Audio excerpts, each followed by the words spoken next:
Thanks for staying with us. Sometimes it's good to be heard and not seen. Yeah, as WVTM 13's Carla Wade shows you in this week's Women Breaking Barriers report, that's exactly what a Birmingham actor has learned after snagging her first major awards for voice acting. Erica Wade is a bundle of energy and creativity. Even a pandemic couldn't stop her from chasing her dreams. And those qualities made her a perfect fit for a series of history videos aimed at young people. The last slave ship to reach American soil, the Clotilda, had been found buried in the mud near 12 Mile Island in the Mobile River. The vibrant voice you hear bringing this animation to life belongs to Erica Wade. They had one big request when they were looking for a voice actor. I might get in trouble for saying it, but they didn't want an older white man's voice. You know, because when we hear history, we often hear one type of person, and today the world has changed, and kids are the ones who are going to be listening to these videos. And the Emmy Award goes to Erica Wade of Alabama Public Television.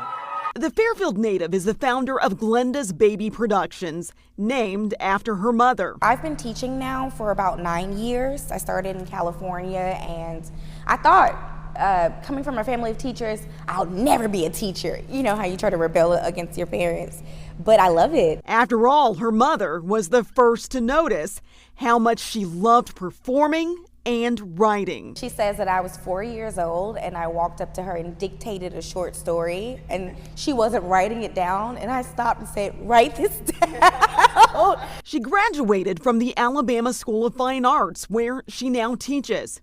Erica was living in Los Angeles, auditioning and performing, when she got a call from the producer of Yellowhammer History Hunt.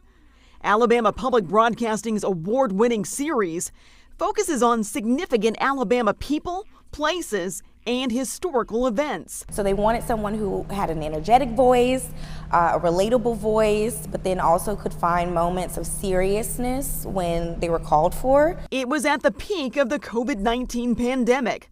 The producers had stumbled upon a one-woman show she created and posted on YouTube. They offered her the job. And without access to a fancy production studio, she recorded the scripts in a closet. And we started while I was in LA in my coat closet. I'm serious. My coat closet. I had 2 coats, and I learned how to figure out a system, and that's how the first season was recorded. Those coat closet recordings would earn her and the program regional Emmy Awards in 2022 and 2023.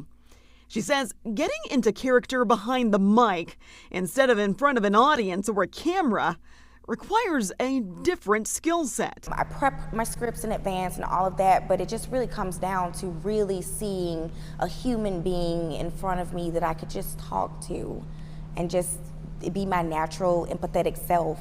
And my words will come out with the right inflections, and they will sound just right. Hitting just the right tone has been a hallmark of Erica's career.